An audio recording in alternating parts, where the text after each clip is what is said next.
তারা দেশটাকে এতই ভালোবাসেন, ছেলে মেয়েদেরকে দূরে, বহু দূরে অন্য দেশে নিরাপদে পাঠিয়ে রেখেছেন। আর মানুষের রক্ত আর সম্পদ নিয়ে বাংলাদেশে তারা খেলা করেছেন, জীবন নিয়ে খেলা করেছেন। এরা হিপোক্রেট, এরা ধোঁকাবাজ, এরা মুনাফেক। যারা এই দেশকে ভালোবাসে, মানুষকে ভালোবাসে, তারা এই দেশের মানুষকে একটু শান্তি উপহার দিতে চায়। আর যারা দেশ এবং মানুষকে ভালোবাসে না, তারা মানুষকে কষ্ট দেয়। এত নির্যাতন, এত জ্বালাতন একটা দলের উপর করা হয়েছে, যার শীর্ষ 11 জন নেতাকে প্রতিহিংসা বশত মিথ্যা অভিযোগ দিয়ে হত্যা করা হয়েছে। 1000 কর্মীকে দুনিয়া থেকে বিদায় দেওয়া হয়েছে, যারা বিচারের বিটা পর্যন্ত চোখে দেখে নাই। কোথায় কিভাবে মেরে খালে বিলে তাদেরকে ফেলে দেওয়া হয়েছে, সে দুঃখের কাহিনী এখন বলার সময় নেই। সবগুলো অফিস বন্ধ করে রাখা হয়েছে 13.5 বছর। দলের নিবন্ধন কেড়ে নেওয়া হয়েছে, প্রতীক খেয়ে হজম করে ফেলার চেষ্টা করা হয়েছে। দিশাহারা হয়ে শেষ পর্যন্ত দলটাকেই নিষিদ্ধ ঘোষণা করা হয়েছে। নেতৃবৃন্দের বাড়িঘর বোল্ডোজার দিয়ে ভেঙে চুরমার করে দেওয়া হয়েছে। এর প্রেক্ষাপটে আল্লাহ তাআলা যখন আমাদের বুকের সন্তান, আমাদের গর্বের সন্তান, আমাদের যুব সমাজের নেতৃত্বে যে বিপ্লব সংগঠিত হয়েছিল, তার বিনিময়ে আল্লাহ তাআলা আগস্টের 5 তারিখে জাতিকে মুক্ত দিলেন। আমরা মিছিল করলাম না, উচ্ছ্বাস প্রকাশ করলাম না, কারো উপর প্রতিশোধ নিলাম না। আল্লাহ তাআলার নিয়ামতের শুকরিয়া আদায় করে আমরা সেজদায় পড়ে গেলাম। আমরা সে রাতেই ঘোষণা দিলাম, আমরা কোনো প্রতিশোধ নেব না। তবে ক্ষতিগ্রস্ত পরিবার এবং ব্যক্তি, তিনি যদি আইনের আশ্রয় নেন, আমরা তাকে সর্বাত্মক সহযোগিতা করব। ন্যায় বিচার পাইতে আমরা যা কিছু করার দরকার তাই করব। আমরা আমাদের সহকর্মীদেরকে অনুরোধ জানালাম, আপনারা শান্ত থাকুন, জানি অন্তরে অনেক কষ্ট, এবং দেশে শান্তি শৃঙ্খলা ফিরিয়ে আনতে নিজেরা অবদান রাখুন। আপনারা সাক্ষী, সারা বাংলাদেশে সমস্ত ধর্মীয় প্রতিষ্ঠান, ভালনারেবল হাউসেস, বিভিন্ন ধর্ম বর্ণের মানুষের জীবন এবং সম্পদ, তাদের ইজ্জত পাহারা দেওয়ার জন্য 15টা দিন আমাদের লক্ষ লক্ষ সহকর্মী সারা বাংলাদেশ পাহারা দিয়েছে। দিনে দিয়েছে, দুপুরে দিয়েছে, রাতে দিয়েছে, বিশ্রাম নেয় নাই। কেন? আমরা এই দেশকে ভালোবাসি। ফ্যাসিস্ট সরকারের সড়কমন্ত্রী বলেছিলেন, আওয়ামী লীগ ক্ষমতা থেকে বিদায় নিলে 2 দিনে 5 লক্ষ মানুষ খুন হবে। আল্লাহর অশেষ মেহেরবানি, 5 লক্ষ নয়, 5000 নয়, 500 নয়, 5 জনও নয়, 2 দিনে খুন হয় নাই। কারণ তারা এ দেশের প্রতি তাদের দায় এবং দরদ ছিল না। কিন্তু তারা আবার বলতেন, এ দেশবাসী, আমার অমুক নাই, তমুক নাই, আপনারাই আমার সব কিছু। তাদেরকে যদি প্রশ্ন করা হতো, নাই কেন, আপনার ছেলে কোথায়, মেয়ে কোথায়, একটু জবাব দেন, তারা কি এই দেশে থাকে? তাদের কোনো জবাব ছিল না। যেই জাতি 2024 সালের 1 আগস্ট চিন্তাও করেনি 2026 সালের 31 জানুয়ারি এখানে আমরা দাঁড়াতে পারব। এই জাতি চিন্তা করেনি 26 সালের 12 ফেব্রুয়ারি একটা নির্বাচন অনুষ্ঠিত হবে। এই জাতি চিন্তা করেনি ফ্যাসিস্টরা এইভাবে অপদস্থ হয়ে বাংলাদেশ থেকে পালাতে বাধ্য হবে। এই জাতি চিন্তা করেনি সারা বাংলাদেশ ছোপ ছোপ রক্ত আর খাড়ি খাড়ি লাশ থেকে রেহাই পাবে।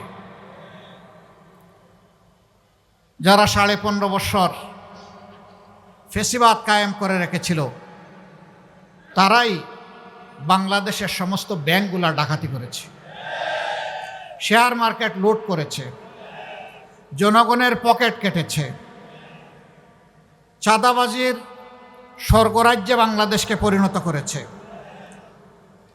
দুর্নীতিতে দেশকে ডুবিয়ে দিয়েছে। তারা মানুষকে আপনজনের বুক থেকে ধরে নিয়ে গুম করে আয়না করে ফেলে রেখেছে। দিন নয়, সপ্তাহ নয়, মাস নয়, বছরের পর বছর। আপনজনরা জানতেন না তারা বেঁচে আছেন নাকি দুনিয়া থেকে বিদায় নিয়েছেন। তারা জানতেন না তারা কোথায় পড়ে আছেন। খবরের সাইজের একটা ঘরের মধ্যে বছরের পর বছর ওখানেই থাকা, ওখানে পেশাব, ওখানে পায়খানা, ওখানে খাবার, ওখানে গোসল, ওখানে সব কিছু। আপনারা ইচ্ছা করলে দেখে আসতে পারেন। জুলাই স্মৃতি জাদুঘর বানা হয়েছে। স্বৈরাচার যে জায়গা থেকে বসে বসে সারা দেশটাকে জুলুমের রাজ্যে, হত্যা এবং খুনের রাজ্যে, ধর্ষণ এবং লুণ্ঠনের রাজ্যে পরিণত করেছিল সেই গণভবনকে, সেখানে আয়নাগরের একটা প্রতীকী প্রোটোটাইপ সেখানে বানিয়ে রাখা হয়েছে। সময় যারা পান একটু দেখে আসবেন। স্বৈরাচারের অনেকগুলো চিহ্নবর্ণ সেখানে রেখে দেওয়া হয়েছে। এটা আগামী বিশেষ করে যারা দেশ করবে তাদেরকে এটা দেখে এখান থেকে শিক্ষা নেওয়া উচিত। মানুষের সাথে জুলুম করলে তার পরিণতি কি হতে পারে, এই জাদুঘরটা দেখলে তার অনেকটুকুই বোঝা যাবে বলে আমি বিশ্বাস করি। সম্মানিত ভাই ও বোনেরা, এই বাংলাদেশ আমাদের প্রিয় জন্মভূমি। আপনাদের পাশ দিয়ে বয়ে গেছে বুড়িগঙ্গা। সেই শীতলক্ষ্যার বুড়িগঙ্গা কত মায়ের বুকের সন্তানের সাক্ষী কেউ জানে না। তাদেরকে হত্যা করে বুক এবং পেট চিরে সেখানে ইট ঢুকিয়ে দেওয়া হয়েছে, তারপরে গামছা দিয়ে বেঁধে নদীতে ফেলে দেওয়া হয়েছে। কারো সাথে আবার জমাট বাঁধা সিমেন্টের বস্তা বেঁধে দিয়ে তাকে নদীতে ডুবিয়ে দেওয়া হয়েছে। কাউকে আবার টুকরা টুকরা করে মাছের খুরাকে পরিণত করা হয়েছে। তারা আর ফিরে আসবে না, এ মাগুলো আর তাদেরকে ফিরে পাবে না। আমরা এই সমস্ত পরিবারের কাছে যখন গিয়েছি, তাদের চোখের কোনায় পানি দেখি নাই, রক্তের ফুঁটা দেখেছি। এ রক্তের ফুঁটাগুলো ছিল তাদের আপনজন প্রিয়জনের, যাদেরকে তাদের বুক থেকে ছিনিয়ে নেওয়া হয়েছিল। এত গেল এক দল। আরেক দলের অবস্থা গেলে জিজ্ঞেস করতো, বাবা আমার ছেলেটা কি বেঁচে আছে নাকি চলে গেছে?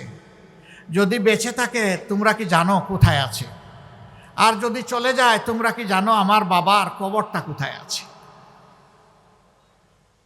যদি সে চলে যায়, যদি তাকে খুন করা হয়, আমার কলিজার টুকরা, আমার নাড়ি ছেঁড়া ধন, তার কবরটা একটু দেখিয়ে দাও।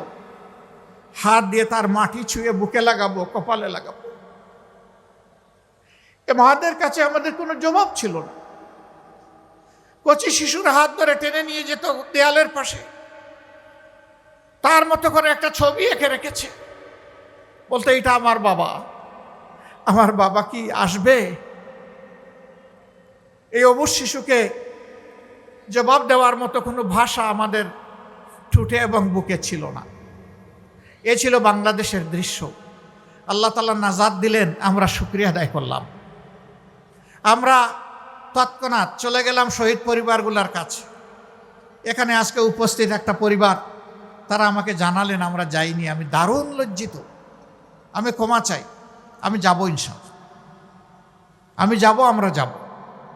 আমরা চেয়েছি প্রত্যেকটা শহীদ পরিবারে পৌঁছে যাই, তাদের দুঃখের অংশীদার হয়ে বলি, দুঃখ আজকে নিতে আসি নাই, দুঃখের অংশীদার হতে এসেছি। এবং আমরা এসেছি আপনাদের পরিবারের সদস্য হতে। মেহেরবানি করে আপনাদের পরিবারের সদস্য হিসাবে আমাদেরকে কবুল করুন। বহু জায়গায় গিয়েছি। এই নারায়ণগঞ্জের সাইনবোর্ডে সুমাইয়া নামের একজন যুবতী মহিলা, বুকে তার 2 মাসের বাচ্চা, তিনি দাঁড়িয়েছিলেন ব্যালকনিতে। আকাশ থেকে ছুড়া জালিমের বুলেট তাকে অপুর করে দিল। কুলের বাচ্চাটা ছিটকে পড়ে গেল মাটিতে, 2 মাসের বাচ্চা। আমি তার বাচ্চা সুমাইতাকে দেখতে গিয়েছিলাম। তার স্বামী ছিল একজন গার্মেন্টস কর্মী। এই বাচ্চাটাকে যখন তুলে নিলাম, মনে হলো একদিনে বাচ্চাও বড় হবে। প্রথমে এই বাচ্চার মুখে মা শব্দটা ফুটে, এই বাচ্চার মুখে যখন শব্দ ফুটবে তখন মা হিসাবে কাকে পাবে?